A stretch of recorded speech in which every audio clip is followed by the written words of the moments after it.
Reyes, capítulo 6, verso 1. Primera de Reyes,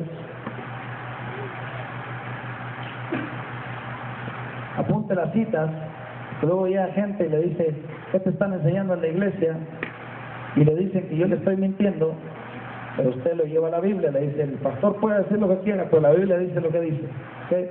Primera de Reyes 6.1, dice la Escritura, en el año 480, después que los hijos de Israel salieron de Egipto, el cuarto año del principio del reinado de Salomón sobre Israel, en el mes de Siv, que es el mes segundo, comenzó él a edificar ¿qué?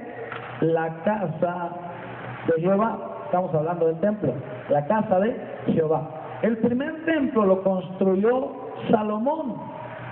Aquellos que les gusta apuntar y son estudiosos de la palabra, el año que lo construyó se cree que fue en el año 960 antes de Cristo.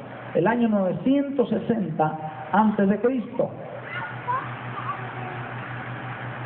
Y el templo fue destruido por Nabucodonosor, más o menos alrededor del año 586 antes de Cristo, destruido por Nabucodonosor en el año 586 antes de Cristo.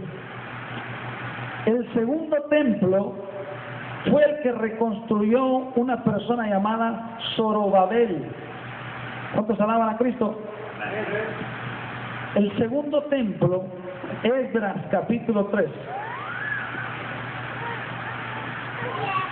Zorobabel reconstruyó el templo que Salomón había hecho. Ese segundo templo, reconstruido por Zorobabel, nos lo dice Esdras capítulo 3, verso 8.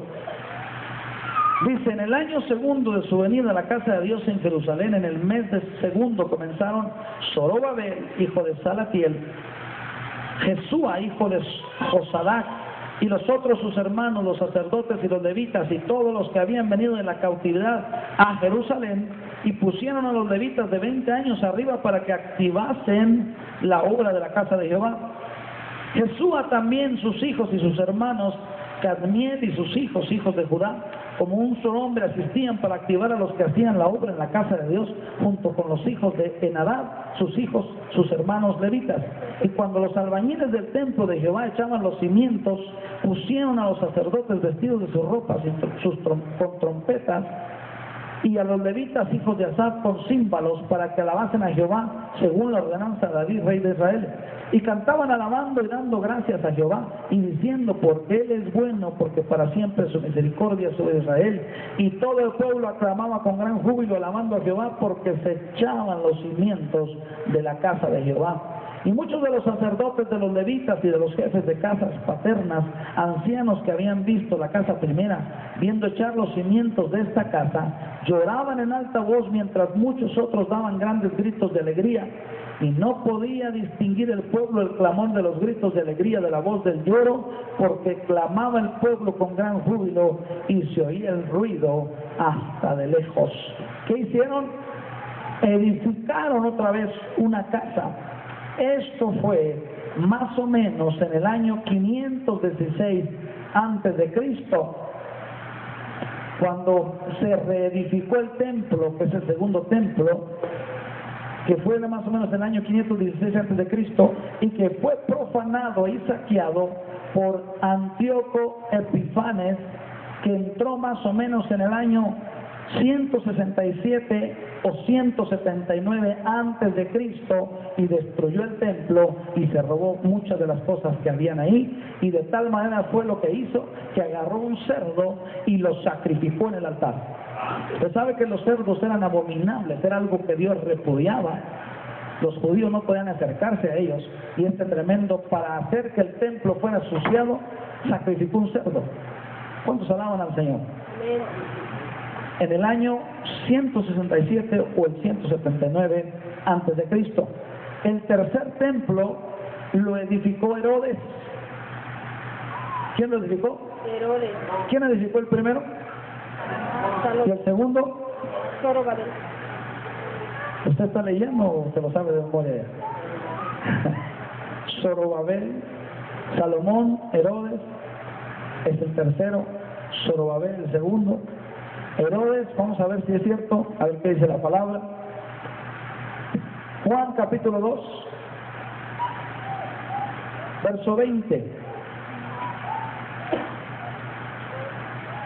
Dice la escritura: dijeron luego los judíos, en 46 años fue edificado este templo y tú en 3 días lo levantarás.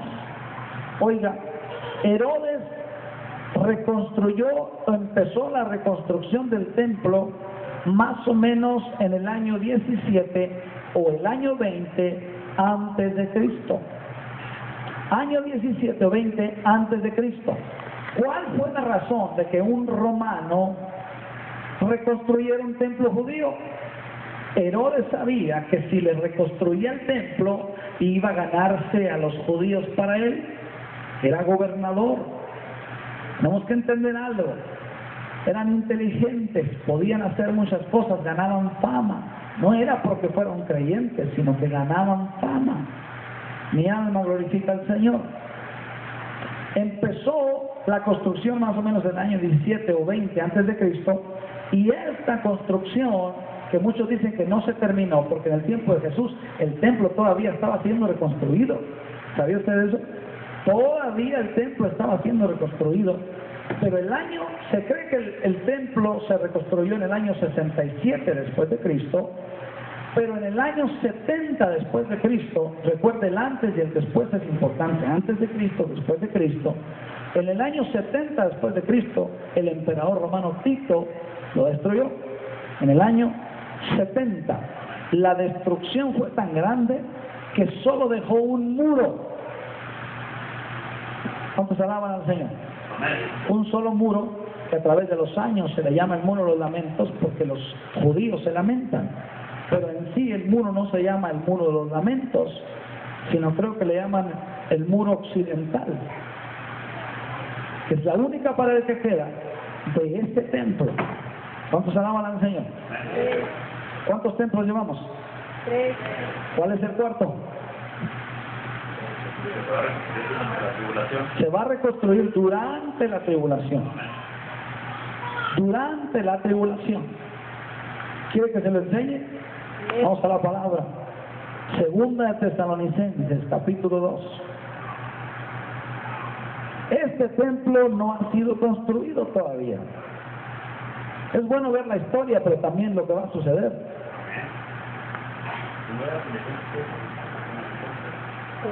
Capítulo 2 de Segunda de Tesalonicenses, verso 3. Nadie os engañe en ninguna manera, porque no vendrá sin que antes venga la apostasía y se manifieste el hombre de pecado, el hijo de perdición, el cual se opone y se levanta contra todo lo que se llama Dios o es objeto de culto, tanto que se sienta en el templo de Dios como Dios, haciéndose pasar por ¿quién? Por Dios. ¿En qué templo se va a sentar si no hay otro templo? Está hablando del anticristo. Se va a sentar en el templo reconstruido. Se dice y se cree que instantáneamente después de que la iglesia se arrebataba, el anticristo, que es un líder mundial, va a hacer un tratado de paz entre Israel y los árabes, y en ese tratado de 7 años dice que va a construir en los 3 primeros años y medio el templo. La gente dice, ¿cómo en tan poco tiempo? Hay programas de televisión donde los americanos construyen una casa y a veces edificios en 7 días. ¿Cuántos alaban al Señor? Este líder mundial tendrá todo lo que necesita para construir un templo que yo creo que lo va a construir en el primer año de la gran tribulación. Un templo judío. De ahí nos lleva la palabra Daniel capítulo 9, verso 27. Uno de los textos más utilizados en la profecía bíblica y más concretos. Y por otra semana confirmará el pacto con muchos. A la mitad de la semana hará cesar el sacrificio y la ofrenda. Después, con la muchedumbre y las abominaciones, vendrá el desolador hasta que venga la consumación y lo que está determinado se derrame sobre el desolador. El anticristo por 7 años hará un tratado de paz y reedificará el templo en Jerusalén. ¿Cuántos alaban al Señor? ¿Cómo estamos hasta ahí? ¿Sabía usted que hay un quinto templo? Hay un quinto templo. ¿Cuántos sabían? Nadie sabía. un quinto templo. Se lo enseño con la palabra. Amén. Este es el templo que decía la hermana, el templo milenario. Se lo voy a enseñar. Hechos capítulo 15, verso 16.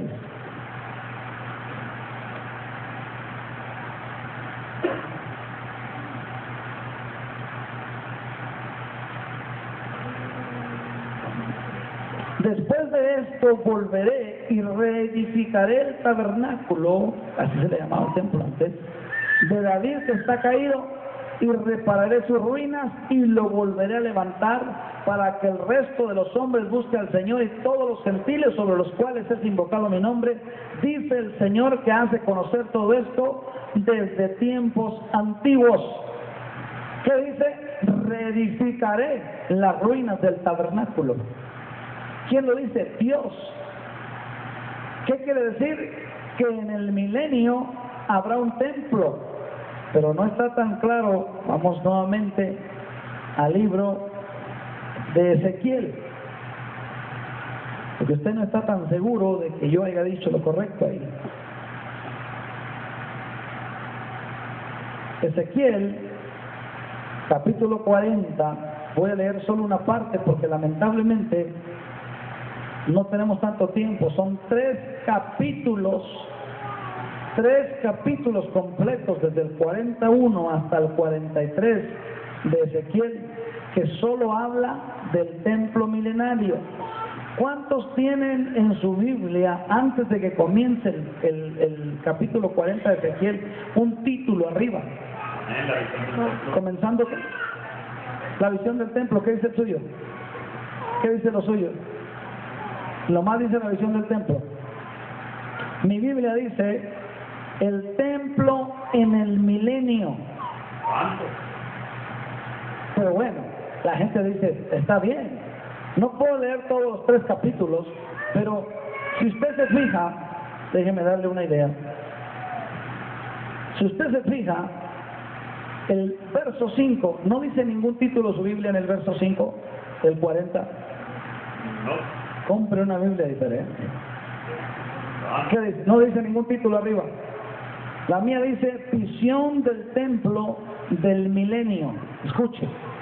Y aquí un muro fuera de la casa, el verso 5, y la caña de medir que aquel varón tenía en la mano era de 6 codos de codo, 6 codos de codo de a codo y palmo menor, y midió el espesor del muro de una caña y la altura de otra caña.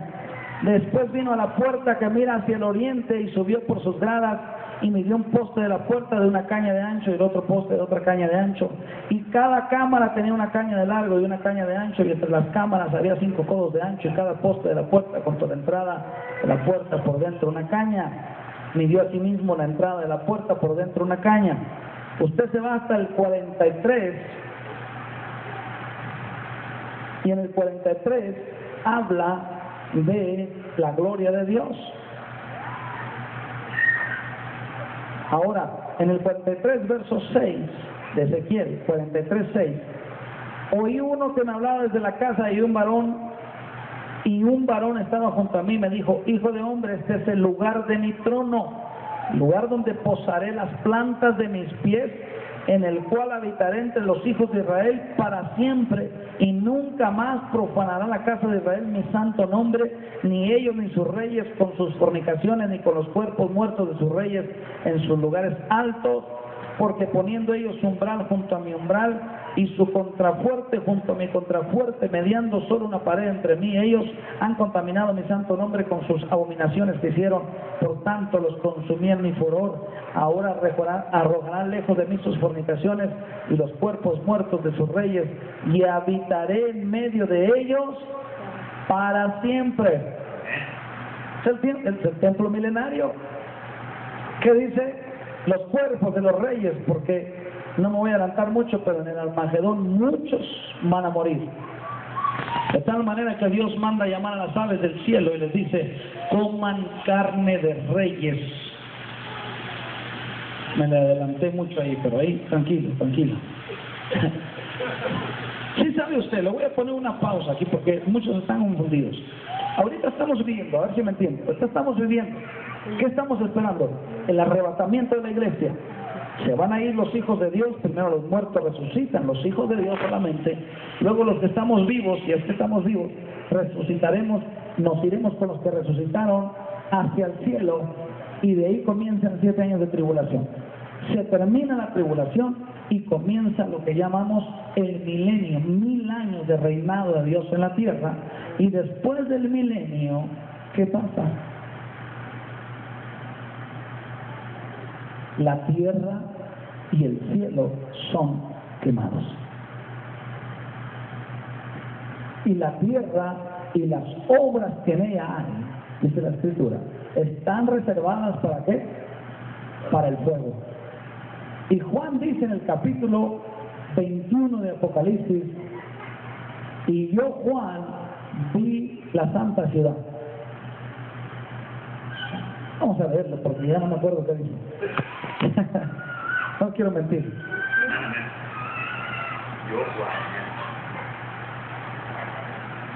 No se preocupe, todos nos equivocamos, ¿verdad? Oh, no, dice diferente. Qué bueno que lo leímos. Vi un cielo nuevo y una tierra nueva, porque el primer cielo y la primera tierra, ¿qué? Pasaron, y el mar ya no existía más. Y ahí dice, yo, Juan, vi la santa ciudad, la nueva Jerusalén. ¿Qué dice? El verso 11 del capítulo 20 de Apocalipsis dice, y vi un gran trono blanco, y al que estaba sentado en él, de delante del cual huyeron, ¿qué? La tierra y el cielo, y ningún lugar se encontró para ellos. Cuando el capítulo 20 y el capítulo 21 suceden, ya no hay tierra.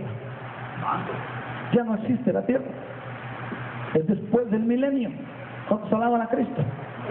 Los veo hasta asustados. Los testigos de Jehová ya no van a estar ahí.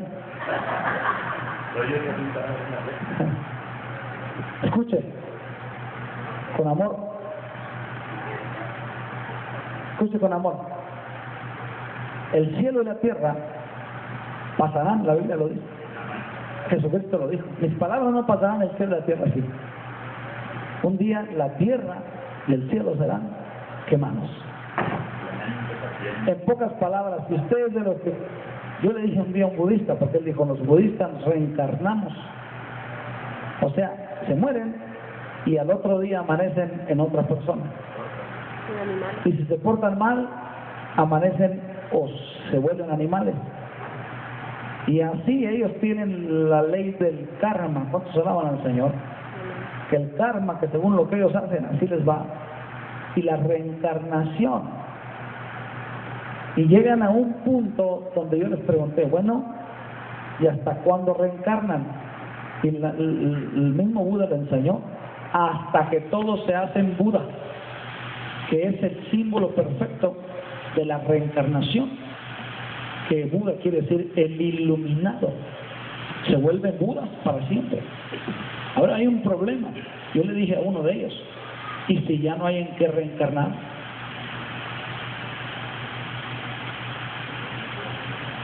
¿En qué va a reencarnar? Si no hay cielo, no hay tierra, no hay humanos, no hay animales, no hay aire, no hay nada. ¿En qué va a reencarnar? Se acaba su esperanza ahí. Pero nosotros esperamos, dice la Escritura, según su palabra, cielos nuevos y tierra nueva.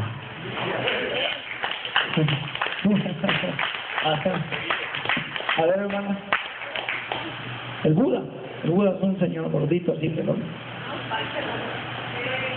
¿Quién fue? Sí, pues todas las imágenes de adoraciones a otros dioses, las imágenes en sí no tienen poder, pero la adoración a ellos sí, porque el diablo utiliza las imágenes. Sí, créame lo que detrás de esas imágenes hay un demonio. Hay un demonio, así como también usted dice, mire, le voy a dar una explicación. Hace poco hay una hermana aquí que sabe de lo que estoy hablando. Me trajeron una imagen aquí a la iglesia para que la quebráramos. La imagen era de un diablo. ¿Okay? Llegamos y Una imagen así como ¿de qué sería esta imagen así? Como cerámica. ¿Sí? Le dije a un hermano, présteme algo para golpearlo. Me dio un fierro así. Fuimos a un terreno cerca de aquí, no le voy a contar tanto, para que usted no sepa tanto. Y le dije la primera, en el nombre de Jesús. Y le di el golpe con todo. Y no se quebró. Oigan, no es que yo esté fuerte, pero sé cuando le pego algo con ganas, ¿eh? Y la segunda vez le dije, ahora sí, en el nombre de Jesús, diablo derrotado, y suácatela. Pero se quebró una parte y la cara del diablo estaba intacta. Y quedó hacia arriba con la sonrisa. ¿Cuántos alaban a Cristo? La persona que nos trajo eso, yo sabía que tenía autoridad sobre eso. Y yo le empecé a pegar. Y le daba y no lo quebraba con nada. Y dije, pues yo estoy andando con un fierro, ¿con qué le pego? Y no lo quebraba. Y me cansé de pegarle. Y le dije a esta persona, dígale en el nombre de Jesús. Y le empecé a decir, dígale, cancelo todo atadura que tenías con nosotros. Declaro que no estás en mi casa. Declaro que no tienes autoridad sobre mi familia, sobre mis hijos, sobre esto, sobre el otro. Y ahora sí le dije, cuando ya canceló todo, le dije, dile en el nombre de Jesús, desapareces ahora. Y empezó, después de haber cancelado todo, dijo, en el nombre de Jesús, ¡pum!, se quebró. Y yo no lo pude quebrar. Porque el diablo tiene autoridad sobre... Oiga, si usted lleva una imagen a su casa, el diablo tiene autoridad, porque usted tiene la imagen. Y yo pudiera querer quitársela, pero no puedo, porque usted es de la autoridad, usted es su casa. ¿Entendemos eso? Bueno, seguimos, porque ya nos desviamos. La Biblia entonces nos enseña que hay un templo milenario. Vamos a Apocalipsis 11 otra vez. Dios santo, ya vamos en el primer versículo de Apocalipsis 11. O yo soy muy hablador, o hay mucho que sacar, ¿verdad? Apocalipsis 11, verso 1, dice, entonces me fue dada una caña semejante a una vara de medir, y se me dijo, levántate y mide el templo ya. El templo ya sabemos cuál es. Y el altar. ¿Cuál altar? ¿Cuál altar? Le explico. El único altar que puede ser este es el altar de bronce. ¿Qué era el altar de bronce? ¿Cuántos años tiene de cristiano usted? Tiene que saber cuál es el altar de bronce. ¿Cuál es el altar de bronce?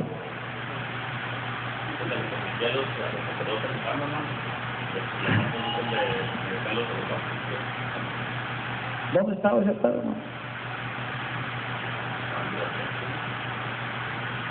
Ese hermano que estaba dentro del templo, ¿quién me puede decir?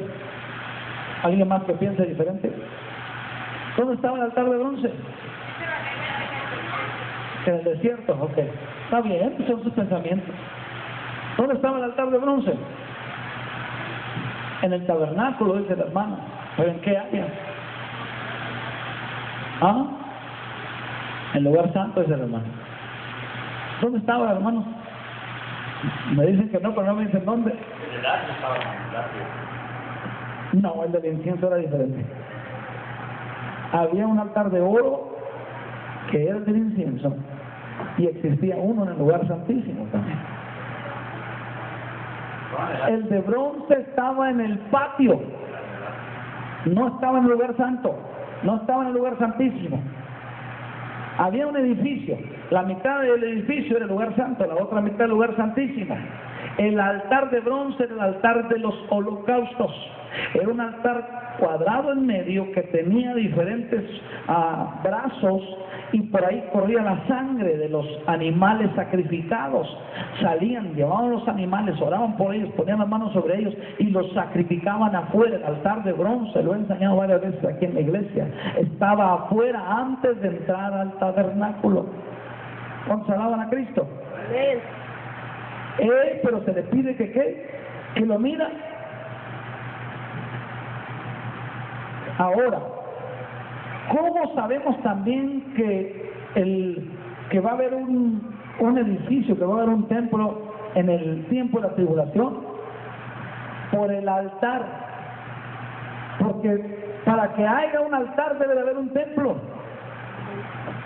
Restaurarse, diga conmigo, restaurarse. Restaurarse. Los sacrificios. Los sacrificios. Dicen hombres que tienen muchos amigos de Israel, ¿verdad? Que han escrito esto en sus libros. Yo no sé, yo no conozco casi gente judía, pero dicen ellos que los judíos están trabajando ya en las vestimentas sacerdotales. ¿Sabía usted que había vestimentas sacerdotales? Están trabajando en hacerlas. Recuerda lo que le dije la última vez que hablamos sobre esto, que le dije que para hacer el sacrificio tenían que tener un animal que fuera rojo, una vaca roja. ¿Se acuerda? No hay vacas rojas en el mundo. Hay coloradas y todo ese asunto. Pero esta vaca es especial, una vaca roja de la cabeza a los pies, sin manchas, vaca roja. ¿Sabía usted que hace unos años nació la primera después de hace más de 2000? Recuerde usted que para que haya sacrificio tiene que haber el holocausto, el templo, los sacerdotes. Así que todos hablan y dicen que en estos momentos en que usted y yo hablamos se está planificando las vestiduras sacerdotales y se está volviendo a hacer el Sanedrín. ¿Sabe cuál es el Sanedrín? El Sanedrín eran jueces que guiaban al pueblo, que eran sacerdotes. El Sanedrín fue el que condenó a Jesús. Bueno, por si no me cree, capítulo 9, verso 27 otra vez de Daniel. Poderoso este texto. Fíjense lo que dice Daniel 9:27. Dice: y por otra semana, hablando de la gran tribulación, que la semana judía había semanas de 7 años, o sea, cada día representaba un año. No tengo mucho tiempo para hablar con usted sobre esto, pero hay una definición completa. Dice: y por otra semana confirmará el pacto con muchos, hablando del pacto de paz entre Israel y los grupos islámicos. A la mitad de la semana, ¿qué? Hará cesar el sacrificio y la ofrenda. A ver, le explico en palabras hispanas, mexicanas no, porque no me entienden. Hispanas, palabras en español.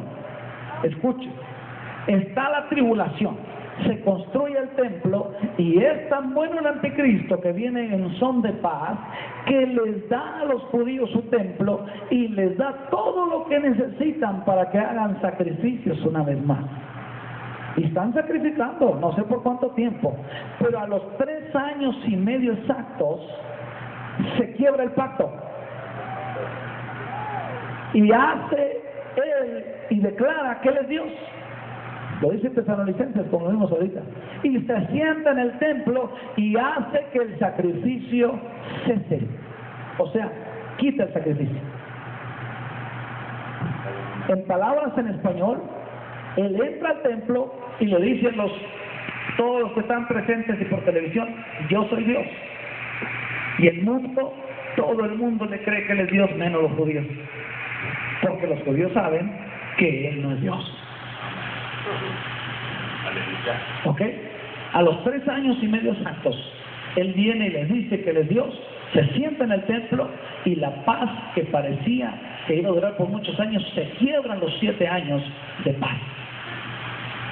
Y a los 3 años y medio se hace un caos en la ciudad y en el mundo entero, y empieza la guerra. Y ojalá tuviera más tiempo para enseñarles algo.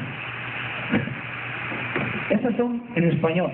Quiere decir que el anticristo hace que nuevamente el templo funcione y les da todas las cosas necesarias, pero después de un tiempo, que son 3 años y medio, les dice: yo soy Dios, quiten el sacrificio o sacrifíquenme a mí, y los judíos dejan de sacrificar. Gloria al Señor. Entonces, como que asustado, no entendió. Ok, entendemos entonces de qué altar se está hablando y de qué templo también, ¿sí o no? Recuerde, yo no lo sé todo, solo lo estoy predicando como yo lo creo. Dice el verso 1 a través del capítulo 11, y mira el templo de Dios y el altar, y al último dice, y a los que adoran en él. Se fija que no dice cuéntalos. Es que le digo, es que a la gente no nos interesa mucho. Si nos interesara, dijéramos, ¿por qué dice ahí? Yo cuando empecé a estudiar la Biblia empecé a decir, si Matusalén vivió 969 años, estaba vivo cuando el diluvio sucedió, ¿por qué no se salvó? Si Adán vivió 957 o 967 años, algo así, ¿por qué entonces Adán no se subió en el arca? ¿O ya estaba muerto? Cuando yo empecé a estudiar la Biblia, a mí me gustaban las tonterías. La gente dice, uy, este se va a volver loco. A mí me interesa. ¿Sabe por qué? Cada vez que le gusta más se da cuenta de lo precioso, de lo bonito, de lo correcto que la Biblia es.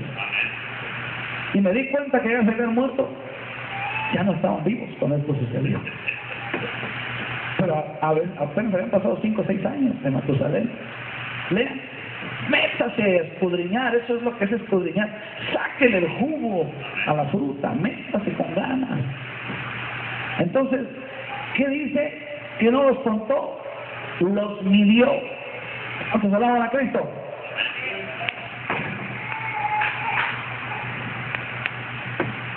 Aleluya.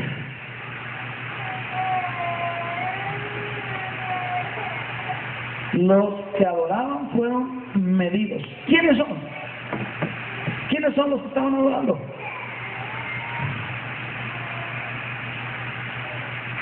Lo veo tan lejos al frente.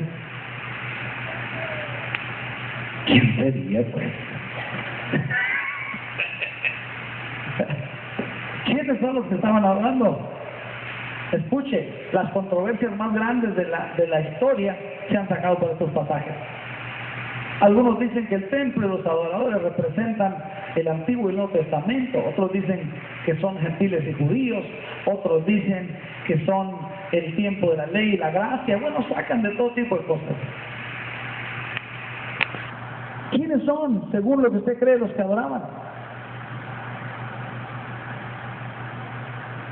Le voy a decir yo, porque no tiene usted mucho club. Los que adoraban, hermanos, eran judíos. Porque estaban ¿en dónde? En el templo. Le voy a explicar. La palabra templo ahí es una palabra griega que se pronuncia naos.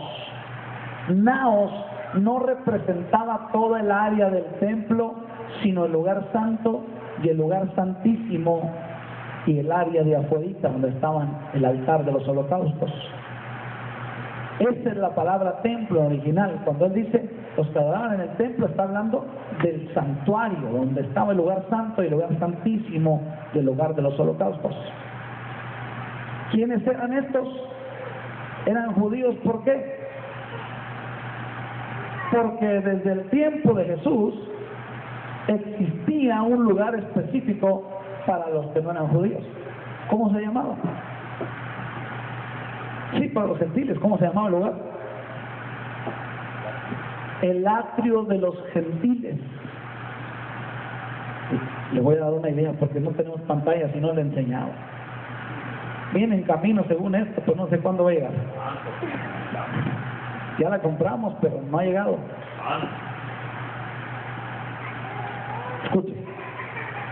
Existía una pared gigantesca alrededor, un muro. Adentro del muro había un patio. De ahí había otra estructura gigantesca donde estaba otro patio. Y más adelante había una puerta y ahí se encontraba el altar de bronce.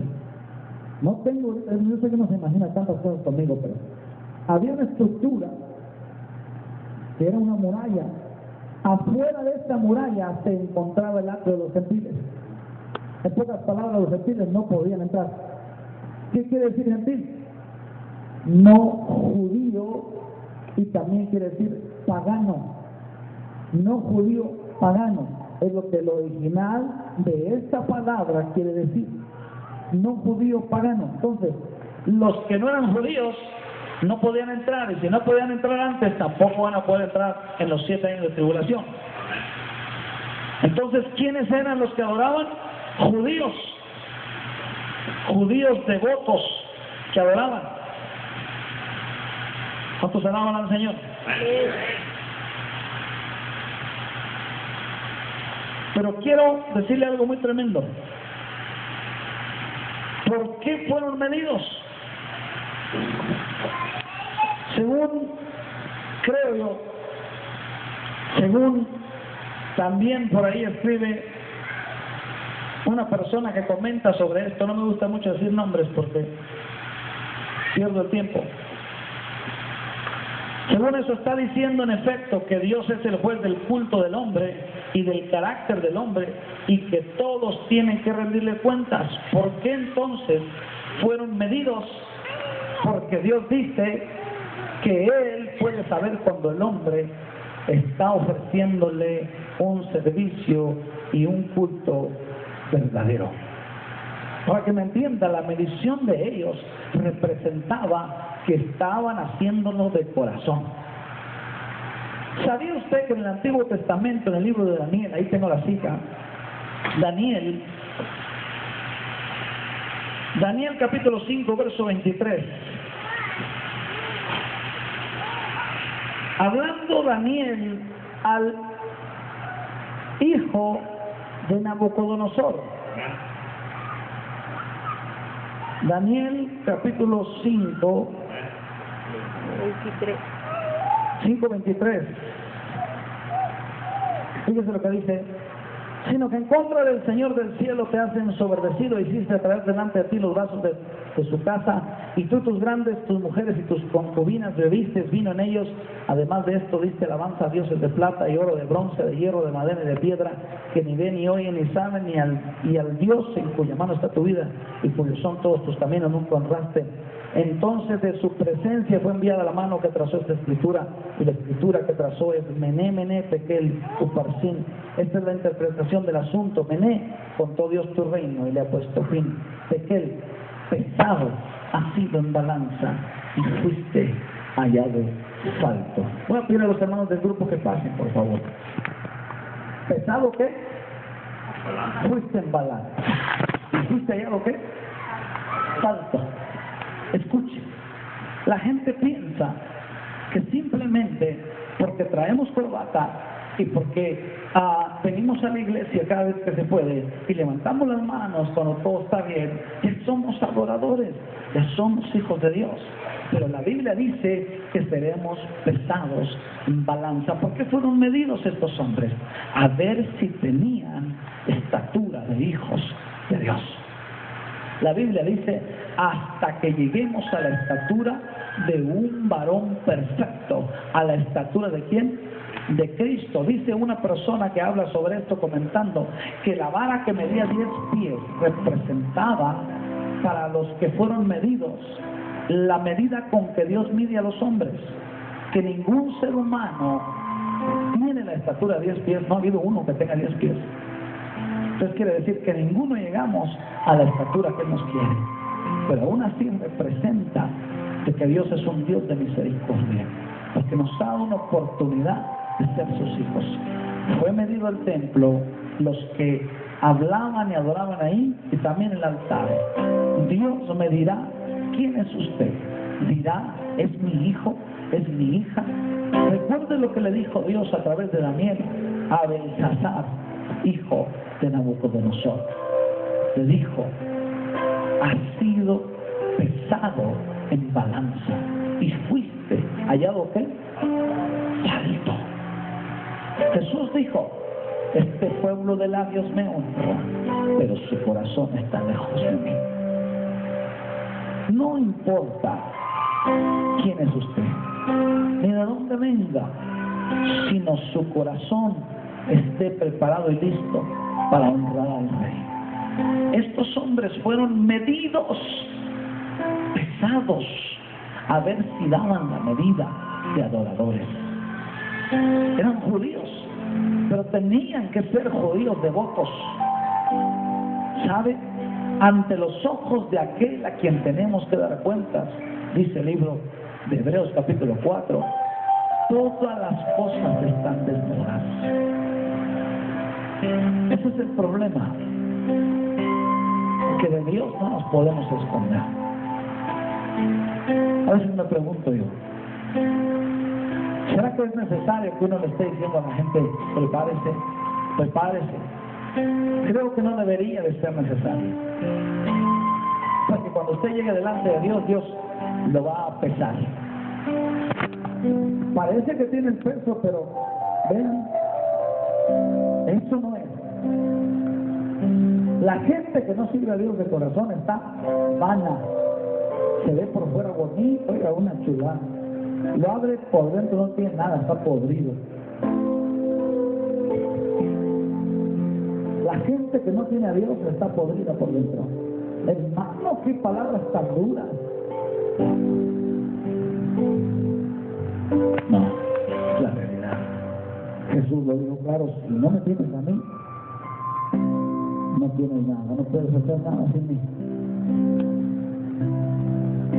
Después, usted va a ser medido como verdadero adorador. No importa cómo se llame, cuánto dinero tenga, si es pobre o rico, si es pequeño o grande, Dios lo medirá. Dios lo medirá. ¿Cuántos alaban al Señor?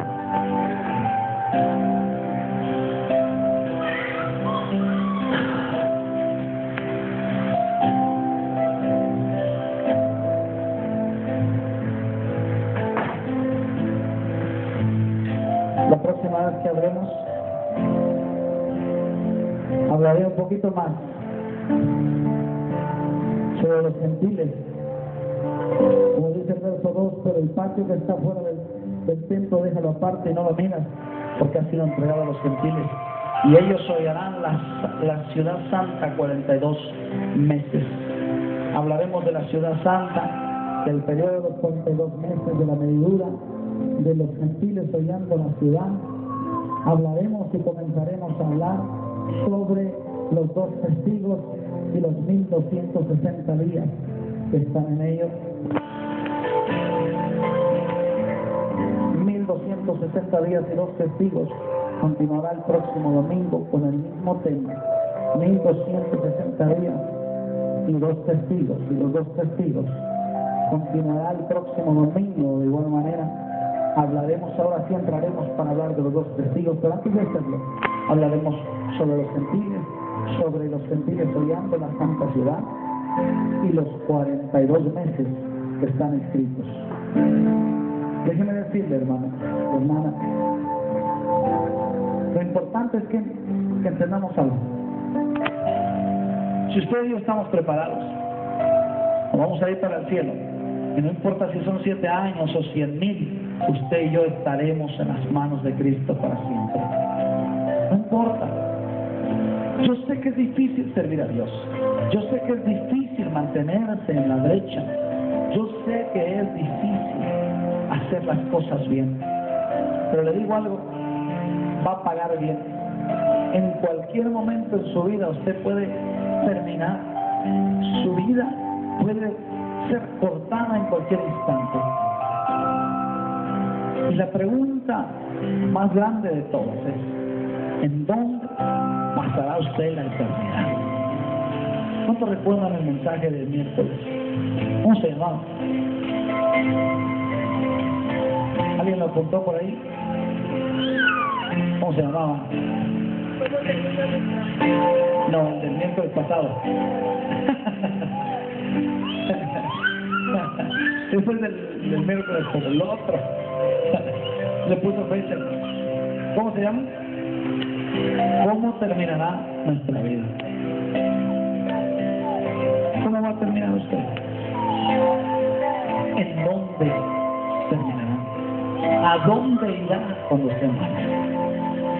Seamos nosotros claros.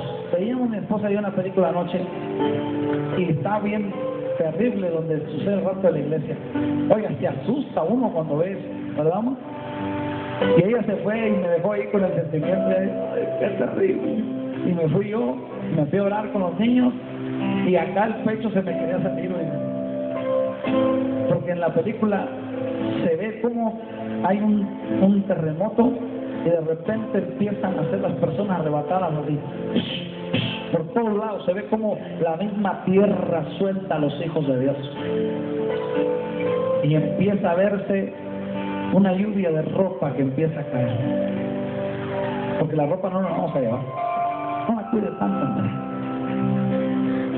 Hay gente que no se hinca porque le costó mucho. Y los zapatos son de esos de $100. Hay gente que no danza porque los zapatos se le quiebran. Aquí se va a quedar. Tenemos una esperanza fiel y de Dios. Pero lo que iba es a esto. No importa si usted cree o no cree. No importa si mis palabras que vienen de Dios hacen un efecto en usted o no. Lo que interesa es saber que créelo o no lo crea va a suceder. Así. Tal vez un día usted venga preparado un domingo en la mañana a ver al Señor y escuchar una palabra y simplemente ya no estemos aquí. Nos buscará, nos llamará al teléfono y se oirá tal vez todavía lo mismo, ¿verdad? Como muchos han escuchado lo que yo grabé ahí en el teléfono, ¿verdad? Ha hablado el teléfono de los pastores, Omar, y tal vez, pero por favor deje su mensaje. Uno de estos días voy a grabar un mensaje que diga: si ya tienes días hablándome y no te contesto, es que ya no estoy aquí. ¿Se imagina? Ay, Dios mío. Me dice un señor en el trabajo que le regale mi casa, que él ha escuchado hablar del rato, dice: cuando te vayas, dame tu casa. Le dije: hasta ganas más, te das una llave de una vez. Te voy a hacer una carta ahí está la llave, hombre, si no quiero una ventana y te metes. Si alguno quiere mi troca, mi carro, cuando yo me vaya se puede quedar con los dos. Ojalá y usted se vaya con nosotros también. Ya no vamos a estar aquí. Ya no va a valer la pena nada. Mi esposa y mi hija tuvieron una conversación anoche después de esta película. Yo no podía escuchar la conversación. Fue muy dura. Serio. Mi hija le decía: ¿cuándo nos vamos a ir, mami? Espérate tantito, hombre, tranquila, le decía mi esposa. Y mi esposa aconsejaba a mis hijos y les decía: si el Señor Jesús llega a venir por nosotros y ustedes están en la escuela, no tengan miedo. Allá nos vemos en las nubes. Oiga, me da escalofrío escuchar estas palabras. No tengan miedo, nomás asegúrense que estén bien, le decía a mi esposa, porque a lo mejor no vamos a estar juntos cuando esto suceda. Oigan, la realidad impactaba mi corazón. La realidad. Mi hija dice: ya no voy a ir a la escuela, papi. No vas a ir a la escuela, mi hija. Ella es muy realista en esto, lo ve así. No vamos a ver televisión, papá, ya no. Pero ¿qué de aquellos, como yo sé que mi esposa pensó, qué de aquellos que no están listos? ¿Qué de aquellos que tanto amamos y no están preparados? ¿Cómo me duele pensar en ellos? ¿Cómo me duele saber que muchos, tal vez de los que están aquí hoy, o han venido a través de los años, no están preparados? Y habiendo escuchado, no se prepararon. Yo sé que mi Redentor vive y que pronto volverá por nosotros. Y preparamos a nuestros hijos y les decimos, yo otra vez los llevé a la escuela y les dije la misma cosa sin que supiera mi esposa. Les dije: oren al Señor, por si el Señor llegara a venir por nosotros, ustedes estén preparados para ellos. Porque si nos vamos y alguno de nuestros hijos se queda, nunca jamás, si esa persona no se convierte, nunca jamás le volveremos a ver. Qué triste es pensar. Mi consejo: prepare su corazón y su vida con Dios. Segundo, prepare a su familia.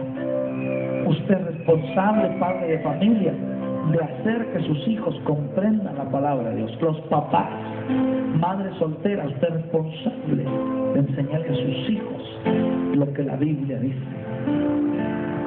¿Sabe? Creámoslo o no lo creamos, sucederá. Sucederá. ¿Sabe qué es lo que en todas las películas sale? Porque como no ha sucedido, todos dicen, si era verdad, si era realidad. Así, su vida terminará, la mía terminará, pero para los que creemos en Dios, cuando estos ojos se cierren, apenas comenzará. ¿Qué le parece si se pone de pie con nosotros en esta mañana? Tenemos tiempo.